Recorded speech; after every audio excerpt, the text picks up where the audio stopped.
Welcome to another episode of the CPG Guys podcast. Our co-hosts, Sri Rajagopalan and Peter V.S. Bond, explore how brands and retailers engage with consumers online, in-store, and everywhere in between. And now, here are Sri and Peter. Hello, folks, and welcome to this episode of the CPG Guys podcast. I'm, of course, Sri, one of the aforementioned CPG guys. My co-host is Mr. PVSP, also known as the SVP of Commercial Strat at Fetch Rewards, a mobile loyalty platform, who they proudly will tell you has 17 million active users. Proud to call this guy my partner on this education journey we started 2.5 years ago and scaled beyond what we ever imagined. Some days it's a dream, some days it's work, and some days we're just having fun. I'll tell you what hasn't changed. It's the mission. Educate, share the wonderful knowledge and topics very few want to address in this industry, and spread the wealth. Mr. Bond, the man with the golden voice and the radio hands, how you doing today? Well, Sri, as we record this, you and I are preparing to head out to Las Vegas for the Grocery Shop Conference. We're going to be meeting a lot of people, recording quite a number of episodes, and it's going to be I don't know how we're going to sleep. I looked at the schedule that you and I have. It's pretty much booked from the minute we wake up to the minute we go to sleep. I don't even think we're going to even see anything in Las Vegas. We're going to be inside the hotel the entire time we're there, but it's great to see you, old friend. Well, I promise I'll let you see the strip from a window. Does that work? As long as you and I get to go out to the Welcome to Las Vegas sign and do a couple of selfies, then I'll have considered this a successful trip to Las Vegas. 4:14 a.m. on Tuesday morning. You signing up for it? Let's do it. All right. Let's do it. Get in the car. We'll Uber over to the sign and snap a couple of pictures. We'll need a flash at that hour, though, Sri. Good news. The iPhones are made with flashes these days. You lucky guy. Thank goodness. Thank goodness. Before we get to our guests, let me remind our audience that all of our content may be found by visiting cpgguys.com on a browser. If you have a brand new website, all sorts of rich content, including a merch store, episodes organized into themes like retail, media, and loyalty. In fact, Peter, the conversation we had earlier today with somebody from academia, somebody asked us, are your episodes organized by themes? Yes, indeed they are. All you have to do, homepage, right-hand side, if you scroll down, you'll see the complete list of how it's organized. And Peter and I announced that we have an upcoming newsletter. So if you want to be part of that, just sign up and you will be signed up to get it. If you aren't already following us on LinkedIn, open the app or go to LinkedIn's website, type CPG Guys in the search box, and when you get to a page, hit follow. That way you'll see all of the content we are producing. We also manage 2 closed groups on LinkedIn, CPG e-commerce and retail media professionals. And already we have over 1,000 professionals in less than 2 months that have joined. So please consider doing so yourself. Those are closed groups. We speak either to e-commerce or retail media only on those groups. We're also on other social media platforms. Y'all asked us to be on TikTok. Boom, now we're on TikTok. Y'all said Instagram, posts, reels. We're on posts and reels. And of course, don't miss out the fun music we put out in our stories as well. And check out our series on knowledge drops, which is intended to be a fun way to learn about our industry. Best way to get to that, TikTok, Instagram. Just type CPG Guys Knowledge Drop on the search bar and will pop up the episodes. Remember to check out our friends, the FMCG Guys podcast by Daniel and Efrain. They take the CPG Guys podcast format across the pond and speak to retail and FMCG luminaries from a European perspective in Western Europe. Go to fmcgguys.com. Check out the latest additions to our family, the CPG Scoop hosted by Jennifer and Riza. They have snackable conversations with industry veterans. It's a fun way to discover what's new and next in CPG, e-commerce, and marketing. All right, we're proud to partner with Next Up, also known as the Network of Executive Women, whose mission it is to advance all women in business and to promote the cause of gender equality and career development. Please visit nextupisnow.org/CPGguys to learn more and become a part of this amazing group. Of course, Peter and I are honored that our podcast attracts so many omnichannel leaders from notable brands and retailers, and today we're especially pleased to have such a guest. She's the Chief Customer Officer for the newly formed Haleon, which many brands that may be in your medicine cabinet, in the personal grooming area of your home, and your everyday vitamins. To decompose all things omnichannel and tell us about the newly formed company, please join Peter and me in welcoming to the podcast Rachel Marler. Rachel, greetings. How are you? I am doing excellent. Thank you to both you and Peter for inviting me to the show.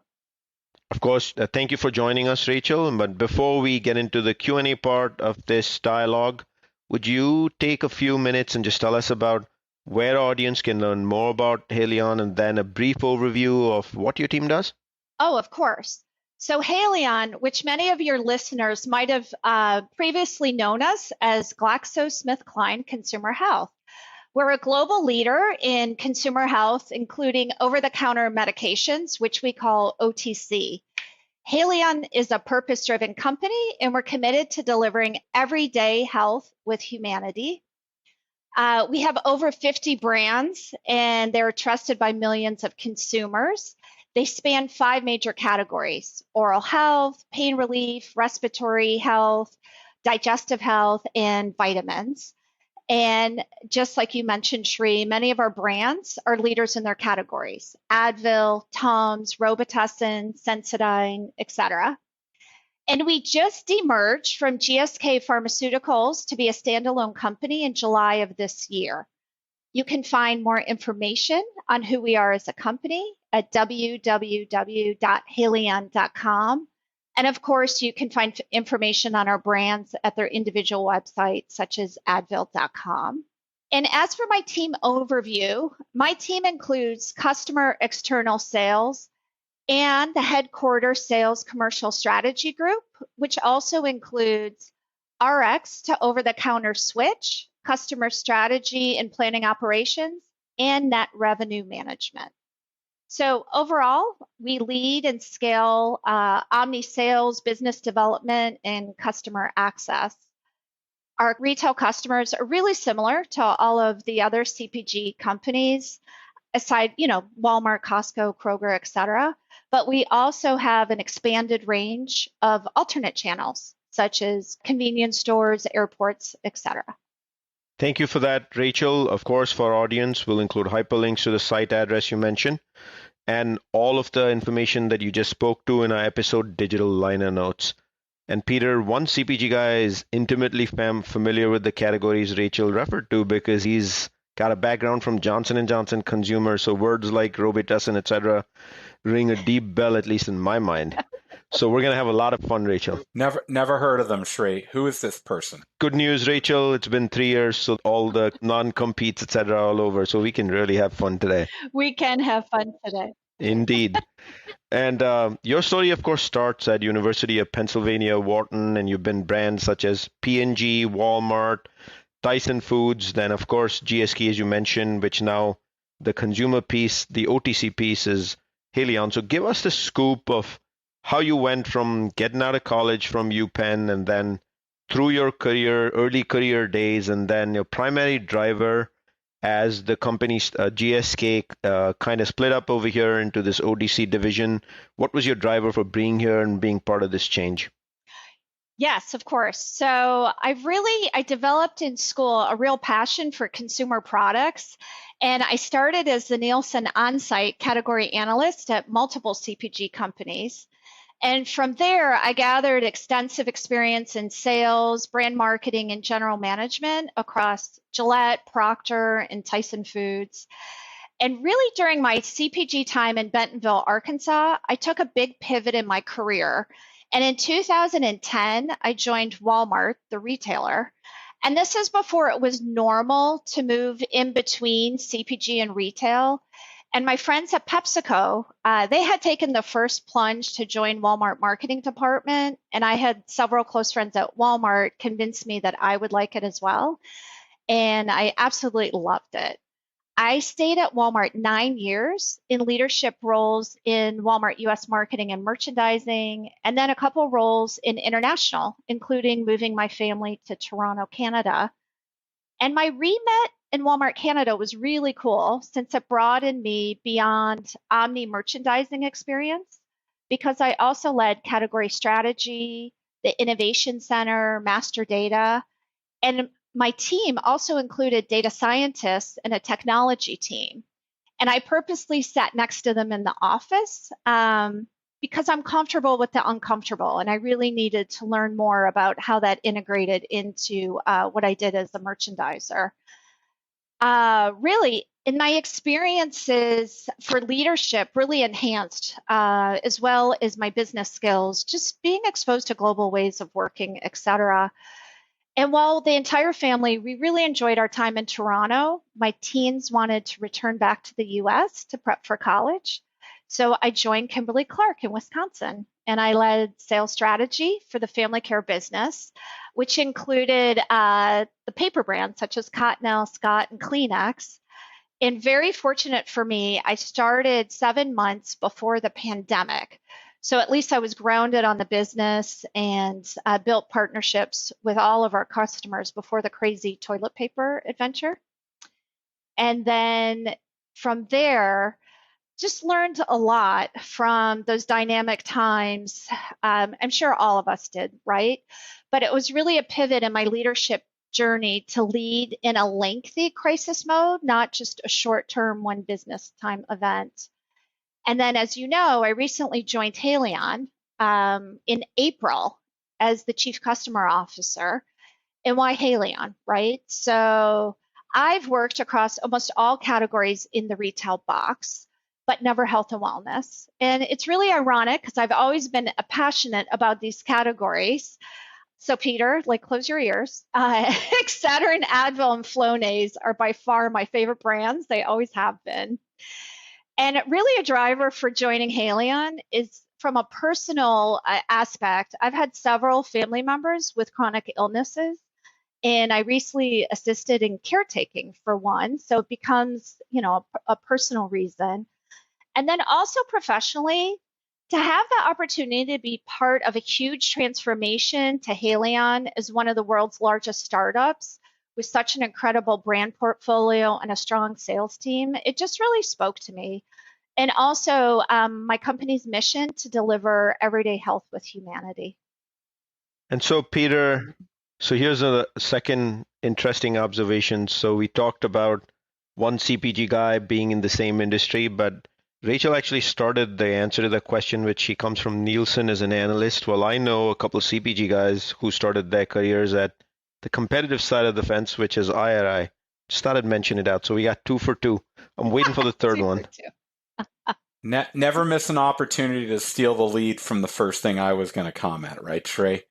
But to all our friends who've been on sites like Shrey and I have, look at where it can take you. The Dodgers are 18 and a half games ahead. Don't complain. You've got the lead on many things. Is that? No, I'm not going to talk to you about baseball. You're a lost cause, Shrey.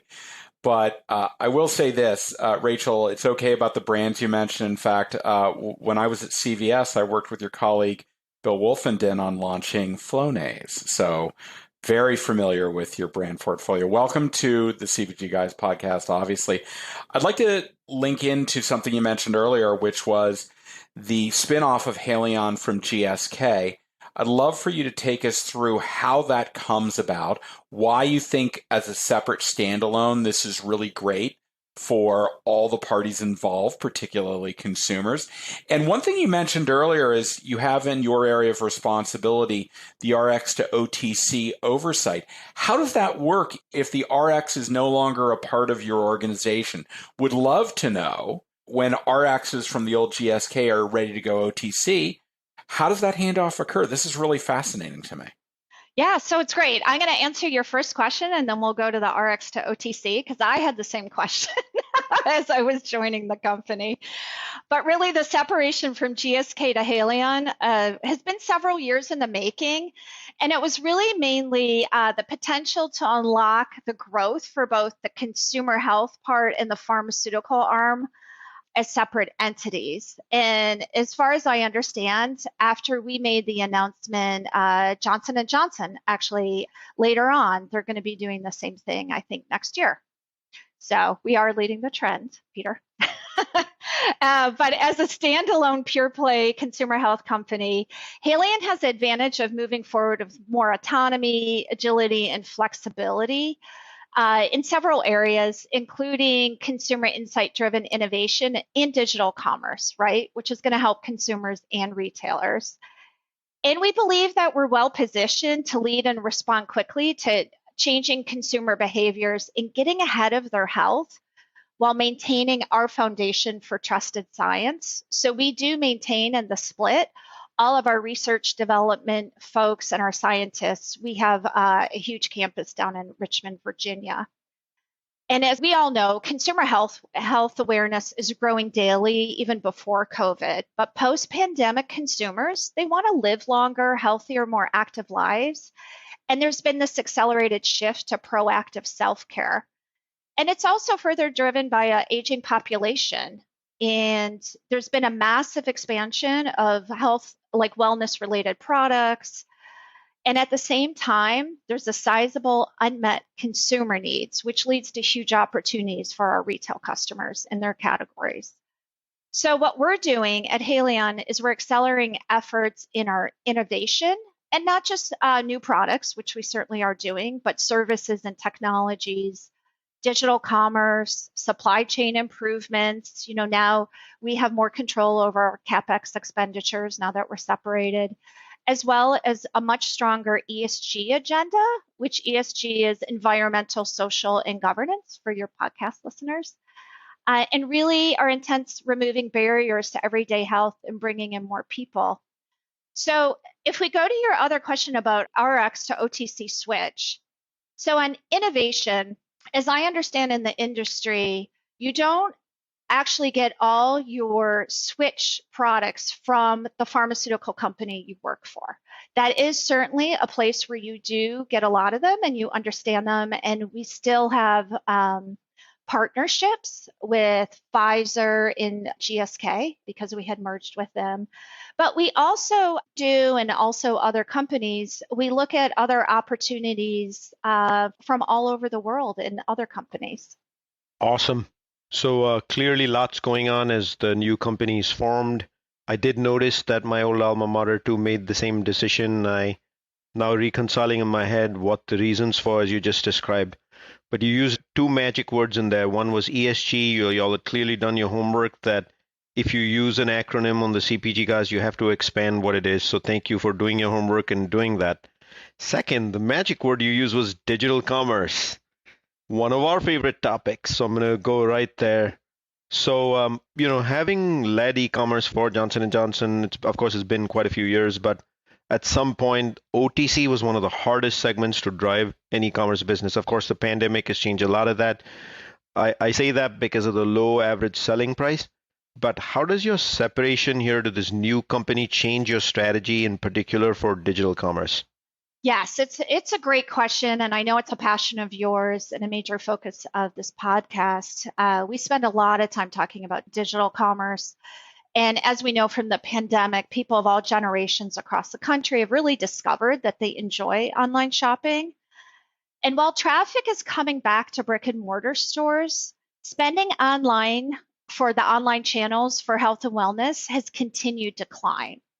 For consumer healthcare, we expect digital commerce will continue to accelerate, and it's going to evolve, especially in the vitamins category, or in the industry, we call it VMS, which is vitamins, minerals, and supplements. At Haleon, our digital strategy is even more important for us due to our mission, which I've talked about bringing everyday healthcare with humanity. And really some facts on that to bring it home to everyone listening is 30 million people in the US are without a health insurance plan. So purchasing over-the-counter solutions for online delivery or pickup is really part of their medical plan. And 9 out of 10 Americans are not getting the essential vitamins and minerals or nutrients that they actually need for their diets. So affordable products like Centrum can help with this deficiency. And we're focused on many areas for our digital commerce. It's above and beyond just growing our customer.com and pure play businesses. And there's 5 areas that we focus on. Being wherever the consumer shops. So I know we all talk about that. But it's really important for us with the message because we have deep science with our products that we need to translate to easy consumer language and accessibility. Number 2 is investing in data and analytics. So some examples are we were the first consumer healthcare company to bring a Google tech stack in-house and create direct ownership of audience data. We also have a partnership with People Cloud, a cloud-based audience platform that allows us to identify and connect with our growth audiences and have full transparency on performance and improved content. Another important partnership we have is Google and Picasso Labs. This has resulted in an industry first, an AI tool that scans assets to measure creative effectiveness and enabling us to optimize before going live. And we also recently announced the launch of Essential Digital Commerce Connect partnership, which I believe you had them on the podcast, another one.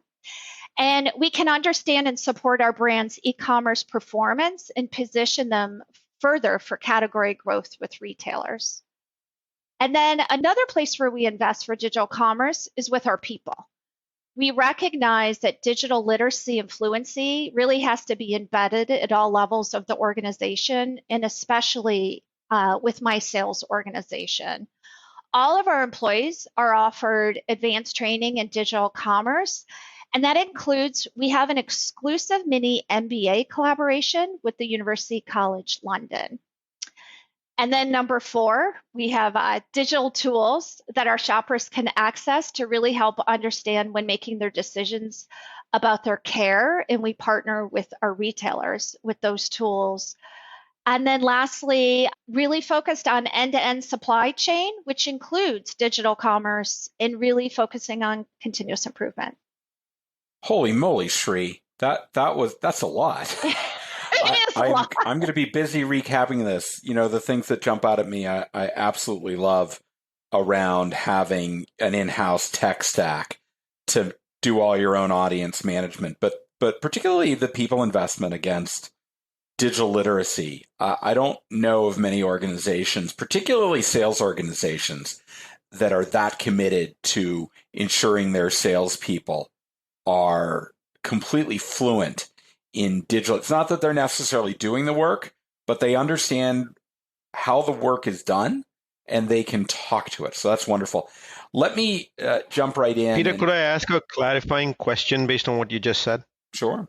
Is it just sales, or is that MBA partnership you have with the University of London for the entire commercial organization that includes marketing, RGM teams, capabilities? Yes. Capman? It is open to the entire commercial organization, which we're super excited about. And we really, obviously, from my point of view, I want to make sure my sales folks are heavily involved in this.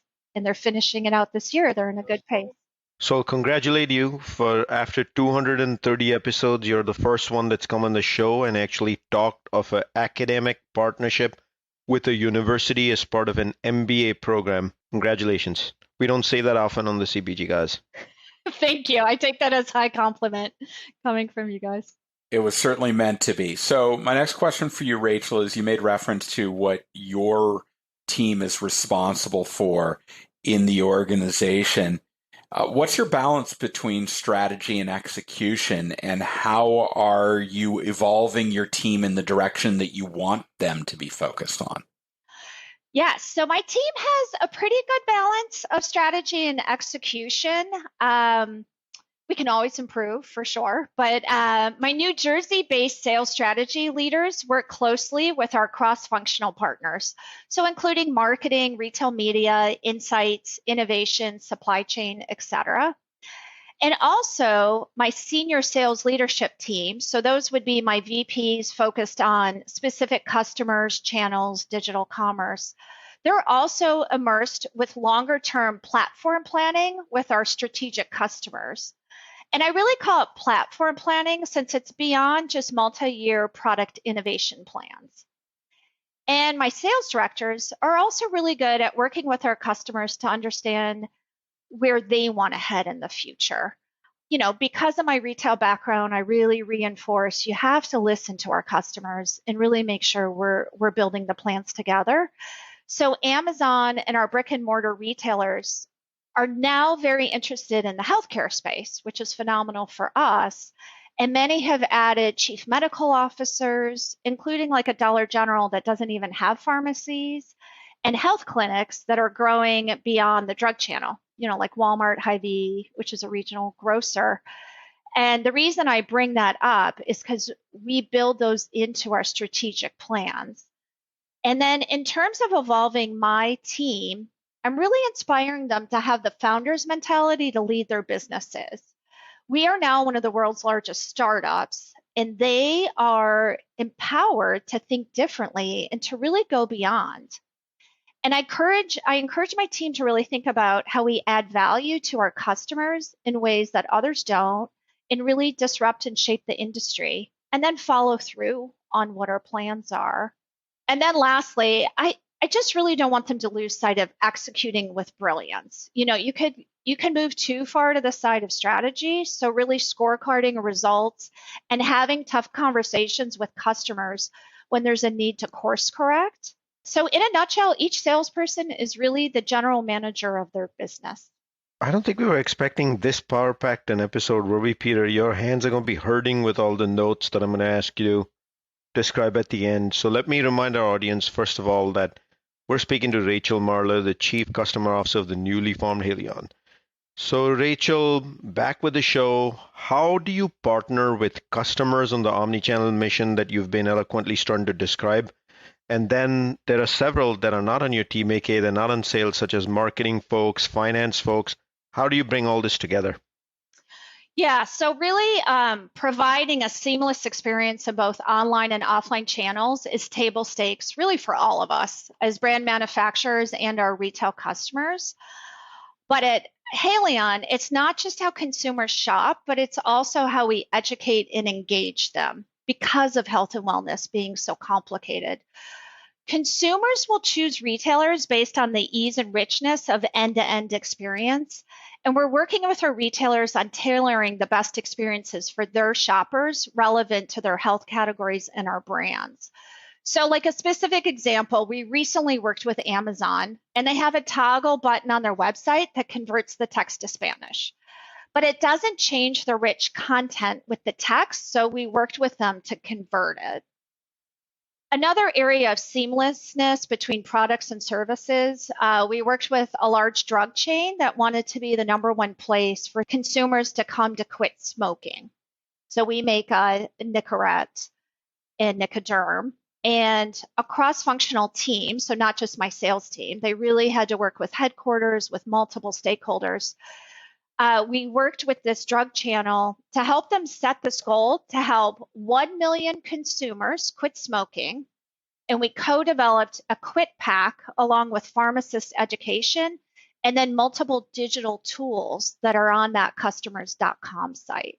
And you said it best, like we work very closely with retail media, marketing, and technology, which are different teams, but we work to plan cross-functionally just to ensure that our digital commerce space is evolving and that we engage and bring our consumers along.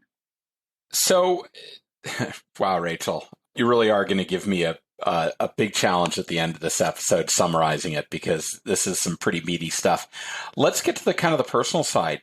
You're seeing all of this happening. From your perspective, what is really the most exciting part about being part of this transformation happening at Haleon? Well, as you can see, there's so many things that are getting me excited.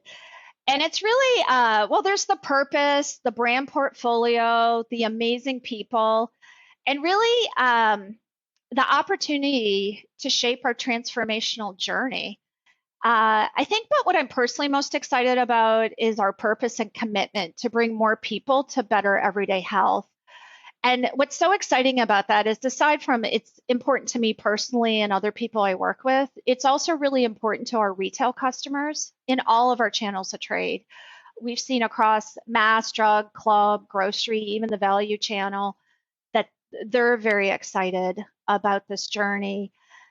And health inclusion really creates opportunities for millions of consumers that are disproportionately excluded from access, right? It's minorities, people with disabilities, socioeconomically disadvantaged individuals. So that's why I'm excited, because we're just deeply committed to tackling these barriers, because health is important. We knew that before the pandemic, but then it's obviously reinforced it for everyone.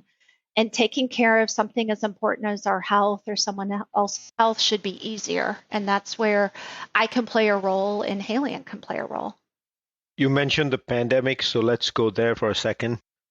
Obviously, the last 2 years have seen a lot of peaks and troughs of business, peaks and troughs of our lives, emotionally, physically, call it whatever you may. What would you say in those 2 years are some of the key learnings that you've had, both personally and professionally, um, as we went through various stages of the pandemic? And what would you like to share coming out of that?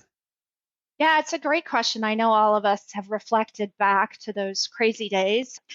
And really, I would focus on two key areas. Number one, from a business side, but you could take it personally too, is just really to continue to be bold and go beyond and taking risks.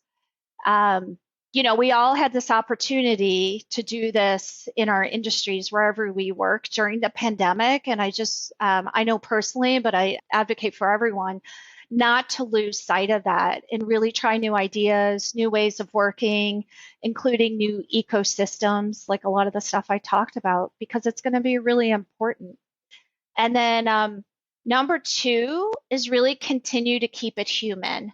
So during the pandemic, I think a lot of us spent a lot of time, not only making sure our friends and family were healthy, but our colleagues, right? Our peers, our teams, our bosses, even.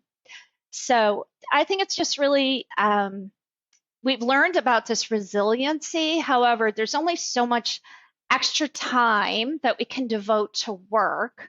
So really thinking through, how do we make sure everyone that we work with is still doing okay? Because business is still moving a million miles a minute, right? And it's going to continue like that.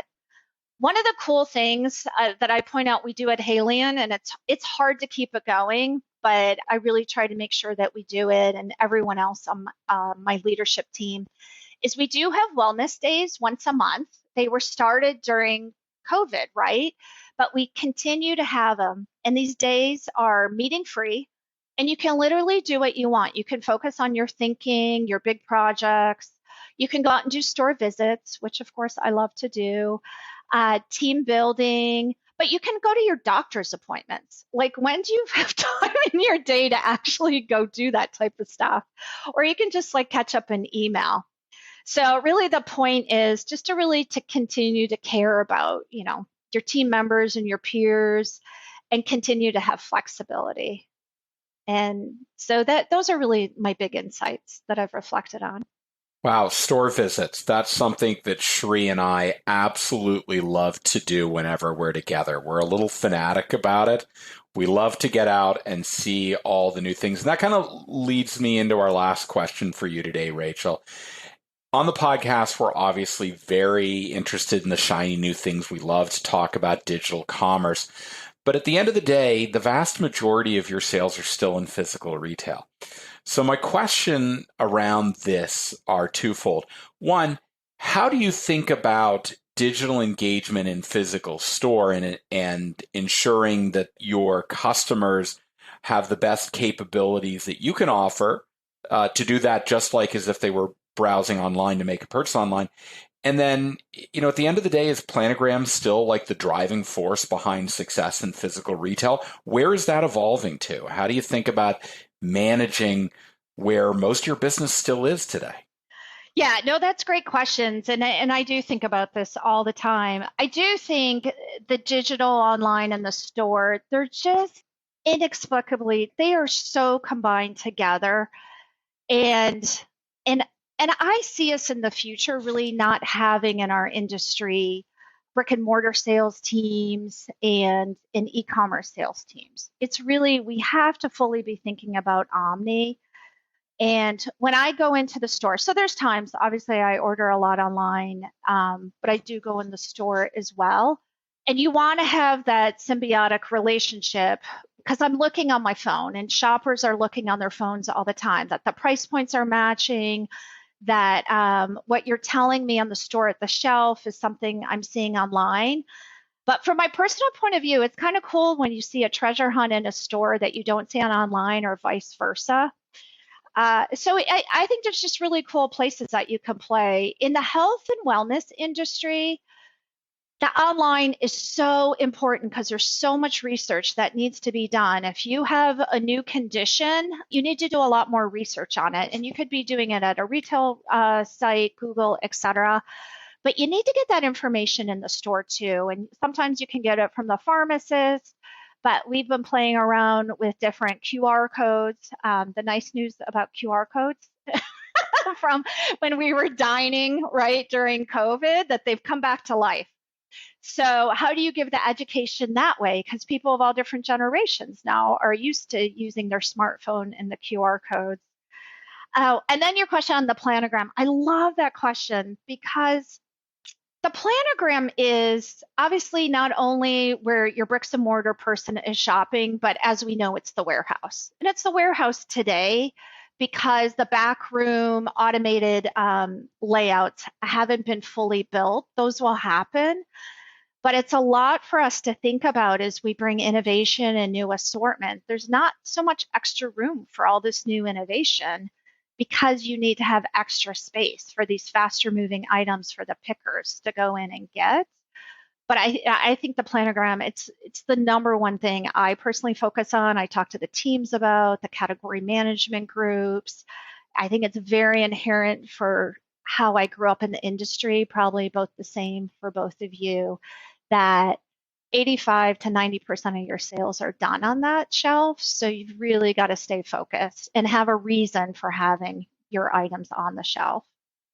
Wow, Peter. Many of our favorite words were on today's episode, all the way from retail media, the planogram. So one of the things I think we should commit to together is, come back on the show 6-9 months later once the newly formed company is well into executing every single day, and let's have a conversation on the store. And let's just see how things are going in store. How's category management 2022 going? 2023 perhaps then, how it's running. And then let's weigh that back against the shelf and see our assortment choices any different, etc.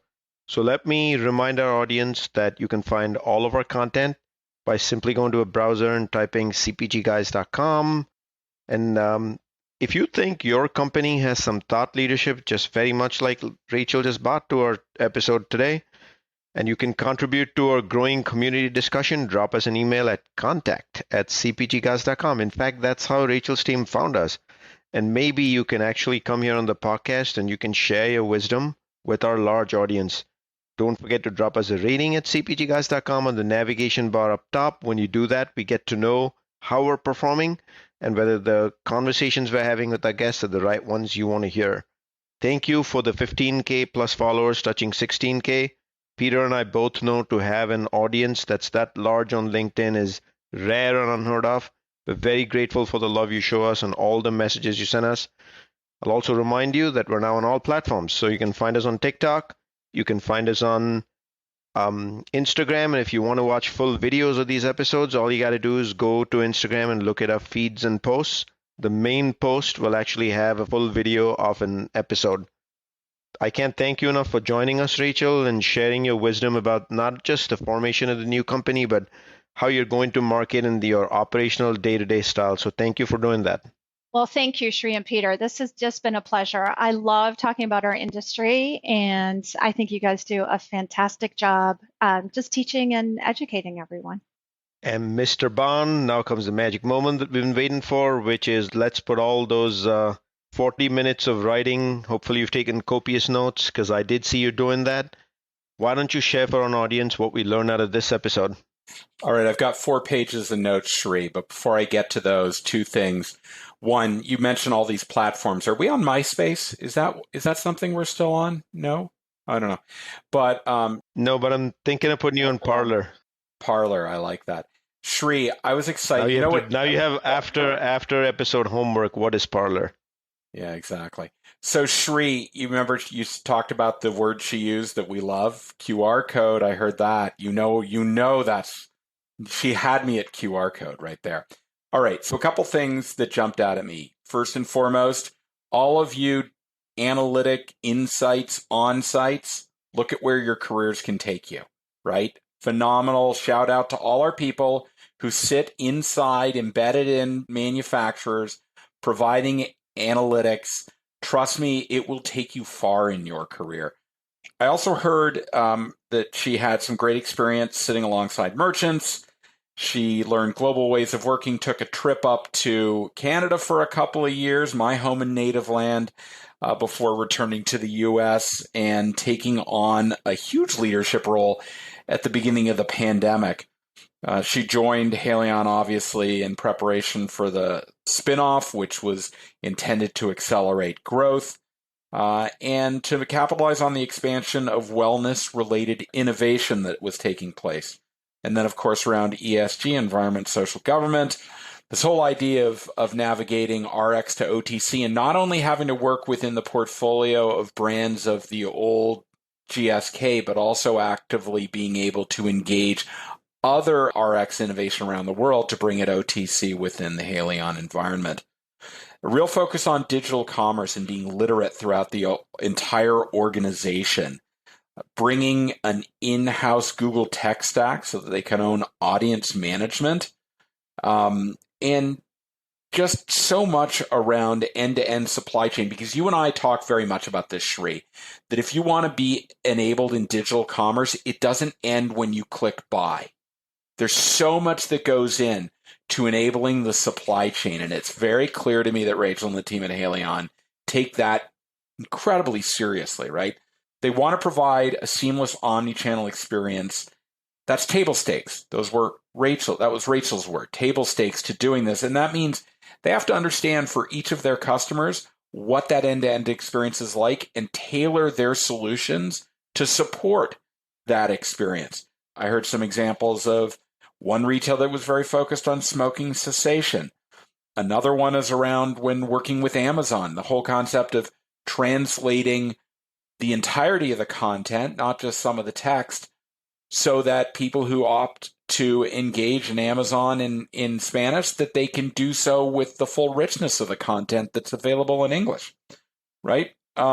There's just so much, and obviously the QR code, that was just the cherry on top of the whipped cream on top of the sundae. Shri, this was a phenomenal episode. The one thing I want to mention in closing is Rachel still acknowledged the fact that with 90% roughly, that's my estimate of volume still going through the physical store, that at the end of the day, winning on the planogram is still critically important, particularly if you're going to grow through innovation and there isn't a lot of space. How do you make that happen? Enabling an organization that's successful at getting innovation onto the planogram, that's what's going to drive success. Well said. For a second there, I thought you were going to sing "Oh Canada," but in any event, what a pleasure doing this week over week with you, man. I can do it in French. Terre de nos aïeux. There we go. You want me to sing Tamil now? Or Hindi or Bengali, like one of the many Indian languages somehow I seem to know? I'd rather hear your daughter sing than you, Shri. Thanks a lot, man. That hurts. So that's it. That's a wrap of this episode of the CPG Guys. We'll see you soon on another episode coming your way soon. TikTok, Instagram, or LinkedIn.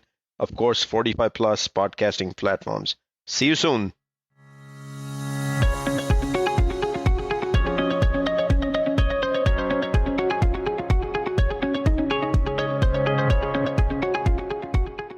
The content in this podcast episode is provided for general informational purposes only.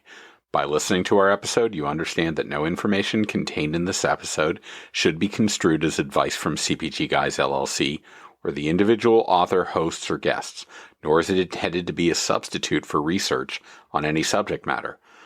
Reference to any specific product or entity does not constitute an endorsement or recommendation by CPG Guys LLC.